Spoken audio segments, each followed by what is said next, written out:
Yes, that would be a good change. Oh, hello there, adventurers. Welcome to my study. I've been working for some time now on something I'd very much like to share with you.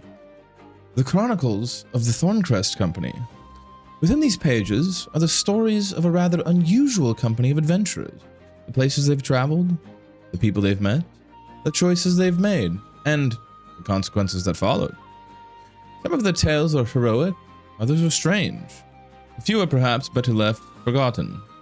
But what would be the fun in that? So please, come in, take a seat, get comfortable, and allow me to tell you their story. Our tale begins in a continent called Vael Turog. This is the prologue, Before the Quiet Century, as recorded by Raphael, the Fourth Guardian. You see, people often assume the world began when history started paying attention. It is an understandable mistake. History has always been terribly self-important. Give a scholar enough ink, and eventually they will convince themselves that anything not written down simply failed to happen. The world, fortunately, has never shared that opinion. Long before kingdoms raised their banners, before roads connected distant cities, before merchants argued over taxes and nobles argued over inheritance, Vael Turog already existed. The rivers flowed, the mountains stood, the forests whispered, the stars watched, and the world was very much alive. Those early ages survive only in fragments now, a half-remembered song, a broken carving, a story told by grandparents who heard it from grandparents of their own. Most sensible historians dismiss such things.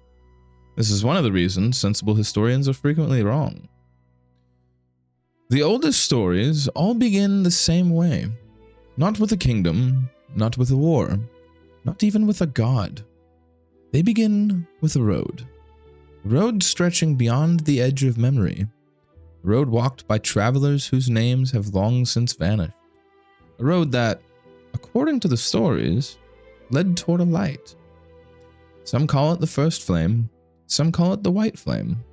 Some call it a metaphor invented by poets who had spent too much time staring into campfires. Personally, I've always found it unwise to dismiss stories simply because they sound impossible. Reality has a remarkable habit of being far stranger than fiction. Whatever the white flame truly was, the oldest legends agree upon one thing. It changed everything. The world that existed before it was not the world that came after. The ages that followed gave rise to wonders modern civilization could scarcely imagine. Great kingdoms rose where none stood before. Cities climbed mountain peaks. Roads crossed continents. Knowledge flourished. Heroes emerged. Monsters followed, as they always do. For every light cast into the darkness, something in the darkness learned to cast a shadow. And that too is an old rule. One of the oldest. It was during those forgotten ages that the stories first speak of a king. Not the first ruler, not the first conqueror, simply the first king. A curious title when one thinks about it. History remembers countless kings. Most were convinced they were important. Very few earned the distinction of being remembered after their names were forgotten. Yet, this one endured. Not as a man, as a legend. The stories disagree about nearly everything else. Some claim he was a warrior, others insist he was a scholar, a wanderer, a saint, a fool, a shepherd, a king. A dozen different cultures preserve a dozen different versions. The details change. The ending never does. The king always walks toward the white flame, and the world is never the same afterwards. Curiously, the stories also speak of companions. A giant who carried fire within his heart. A wolf as white as winter's first snowfall. A stag crowned not by antlers, but by memory.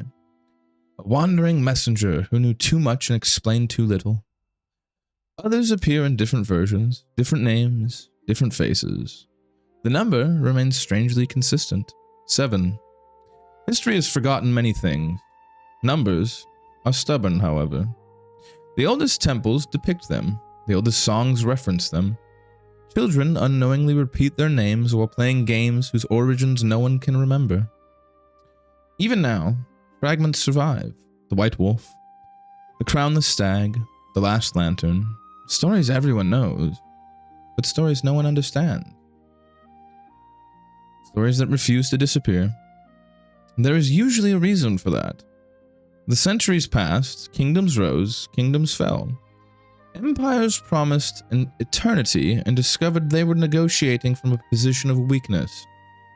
The world changed, again and again and again.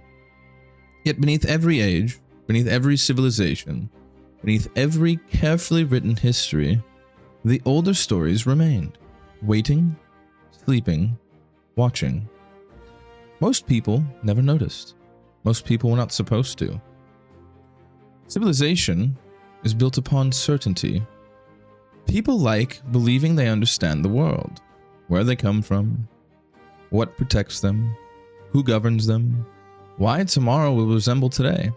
It is a comforting illusion, necessary perhaps, but an illusion nonetheless. Because beneath the roads and walls and kingdoms, older things endure. Ancient promises, ancient mistakes, ancient debts, the sort of things history rarely records because history prefers stories with endings. The world rarely provides them. And so, the ages continued. Generations lived and died.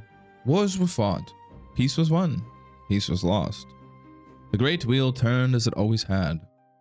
Until little more than a century ago, something unusual happened. The wheel slowed. And somehow, it stopped.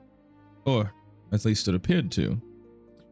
The years that followed would eventually become known as the Quiet Century. A time of prosperity, growth, stability, peace. Most people consider this a blessing. Perhaps it was. Perhaps it is not.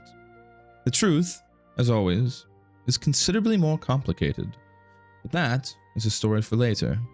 For now, it is enough to understand this. The world did not begin with the Quiet Century, nor did it begin with the kingdoms that exist today. The roots of Vael Turog run far deeper than most realize, deeper than history, deeper than memory, perhaps even deeper than time itself.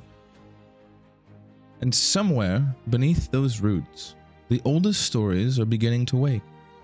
That rarely ends well. Though, I admit, it does tend to make things more interesting. Signed, Raphael. Written on a quiet evening in the year 313 AS. Several hours before someone inevitably ignored a warning and opened a door they should have left closed. And that, adventurers, is where we must leave the Thornecrest Company for now. Their road continues. There are still places to discover, mysteries to unravel, and more than a few stories left within these pages. But those are tales for another evening. Until then, thank you for joining me in my study. May your roads be safe, your fire burn warm, and fortune favor you wherever your own adventures may lead.